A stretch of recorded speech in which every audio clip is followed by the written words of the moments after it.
Dupree, Cam Hayward. They have guys that can get pressure on the passer without blitzing. And also, they're not afraid to blitz. Their secondary hasn't been all that consistent, but they make big plays when they need to make them. So that is a scary team for the Chiefs. I think obviously the Chiefs are still probably the favorites in the AFC, but you also have an offense that can put up big points with the Steelers, and they don't have to take risky passes. They can throw short ones that turn into big ones. So I think they are the team that the Steelers might have the most trouble with, they're the team that the Chiefs might have the most trouble with in the playoffs. Okay, you're right. So that was an easy one if Pittsburgh was the answer. We've had a lot of people here talking a lot about the Vegas Raiders this week. This one's not as easy. Could the New Orleans Saints win the Super Bowl with Taysom Hill as their quarterback? You said it's not easy? This is the hard question? I mean, yes. I think the answer is no. Like, I think the answer is obviously no, and I don't want to bag on Taysom. He had a great game last week. They won. It was outstanding. He threw some passes that were good, and he threw some passes that were not so great. But I think the true story about why they won last week was that defense was out of their mind against a very good offense. And maybe they were motivated and had to step up because they lost Drew Brees. But I don't think, as good as their defense is and as talented as their defense is, they're not going to be able to get like 8 and 10 sacks every week and create a short field for that offense. So I think Taysom Hill can win several games for them. But when they are in the playoffs and every team they play against is good, at some point they're going to need their quarterback to put them on the back. That tends to be what happens in the playoffs. And I'm not sure that Taysom Hill is going to be able to do that through the course of 3 weeks in the playoffs. Okay. Then let's see if this one is as easy. I'm going to name 4 teams for you. Washington, Detroit, the Giants, the Dolphins. All of them drafted ahead of the Chargers this year. How many of them should regret passing on Justin Herbert?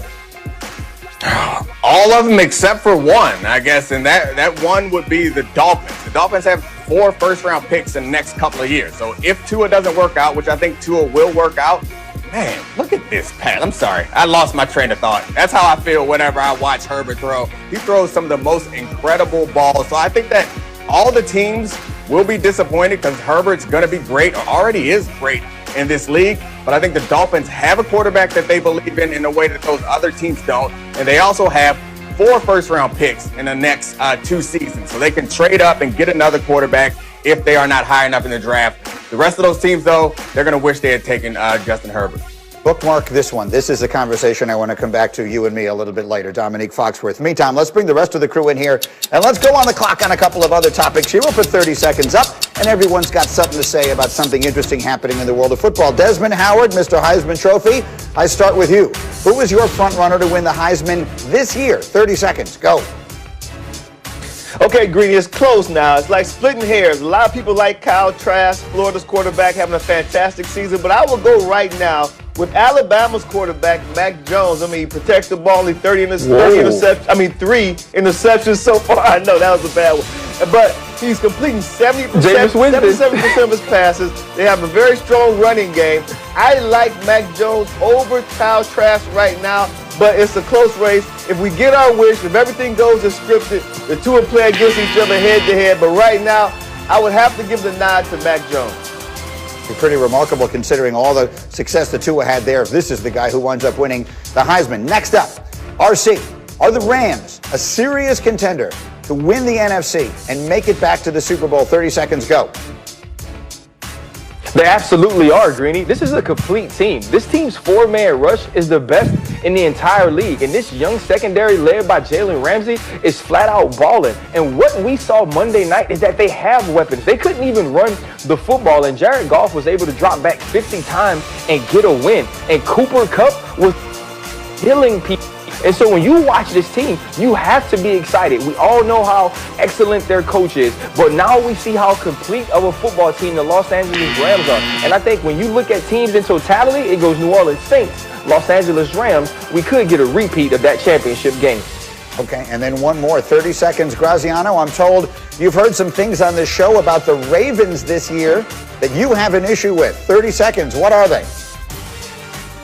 The popular opinion seems to be that the Ravens are struggling on offense because they can't create explosive plays. But the fact is that they are creating explosive plays at a higher rate than they did last year. Their problem is they can't sustain drives. Their average drive last year covered 40 yards. That was first in the league. This year it's covering about 31 yards. That's 24th in the league. They're not running the ball up the middle as effectively. They lost Marshall Yanda, the great guard who retired right before the season. That's had a much greater impact on Baltimore's ability to score points than anything about explosive plays or Lamar Jackson throwing outside the numbers.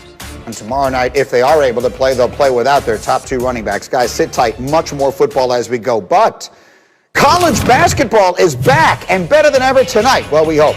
They officially get underway with a number of top-ranked teams in action, including number 3 Villanova taking on Boston College. You'll see it on ESPN. And if college basketball is back, that means it is time for my uncle Seth Greenberg, no relation, who joins us here getting ready to go. All right, Seth, here we go. As fans get ready for this, and it sort of comes up on us every single year, give the fans 3 players they need to be keeping an eye on as the season begins. First, Cade Cunningham. Cade Cunningham, Oklahoma State, 6'6", point guard, sees over the defense, can beat you off the bounce, shoots the 3, reads all 5 defenders. He instantly makes Oklahoma State must-see TV. He's a dynamic guard with size and length. He'll be the number 1 pick in the NBA draft, and he gets others involved. He's a facilitator. He is a special player, and if Oklahoma State's eligible for the NCAA tournament, he'll be fun to watch. Luka Garza, to me, my man Garzilla. He plays harder than any player in college basketball. He's relentless. Reminds me a little bit of Tyler Hansborough. He gets to the foul line because he plays to contact. He can knock down the 3. You can put him in a ball screen. He can short roll. And he is relentless, absolutely relentless on the glass. Then we got my man Scotty Barnes. Scotty Barnes at Florida State. People say, wait a second, Scotty Barnes, Florida State. Leonard Hamilton said he's a mix between Magic Johnson and Scottie Pippen. Yes, I said that right. Magic Johnson and Scottie Pippen. 6'9", point forward, can initiate the fast break. He's a relentless defender. He has great energy that he plays with. And Leonard says he has a voice. And what I mean by that is he is totally engaged in the game with his teams, and he's connected. Those 3 guys are going to be a blast to watch. Those 2 freshmen, a little Zion-esque. All right. And look, so we got Zion, we got Scottie Pippen, we got Magic Johnson. We're doing pretty good. And it's basketball season. If Seth Greenberg is using the term off the bounce, then college basketball is back. Give us the teams then. So who are we watching for? If everybody is at their best, look, this is going to be a crazy season, of course, with all kinds of other considerations. But if everybody is at their best, who are the best teams in the country? I think Gonzaga. Corey Kispert is back. Drew Timmy's going to give them a terrific inside scoring threat. They've got experience. They've got toughness. Love Gonzaga. Then right from there, you're going to go to Villanova. You're talking about a Villanova team, 4 returning starters. Colin Gillespie makes big shots. Jeremiah Robinson all gives them an inside scorer. Then on top of that, you got Virginia. You say, yes, yeah, Virginia. Embrace the pace. They're for real. And then my outside the box, Greeny, is Illinois. Ayo Dosunmu might play as hard as any player in the country. The dude's a winning player and makes big shots. And then one very quick thought. You were telling me the impact that COVID could have. The one thing you said to me as we were getting set that I hadn't heard anybody else say. What's the one thing no one is talking about that could wind up being a big impact this year? Real quick. Can't play the games without the officials. What happens if an official and a crew test positive? That whole crew is done for 14 days. You multiply that by a couple of different officiating crews that gets impacted, you're going to run out of officials. You're going to play games with only 2 officials. So we're talking about the games. The games can't be played without the officials. That's going to be a factor throughout the course of the season. He is my Uncle Seth, no relation. College basketball back tonight. Great to see you, Seth. We'll check in tomorrow. Thank you. And you'll see the games coming your way tonight. ESPN app. College basketball season is underway. The 2K Empire Classic from Mohegan Sun.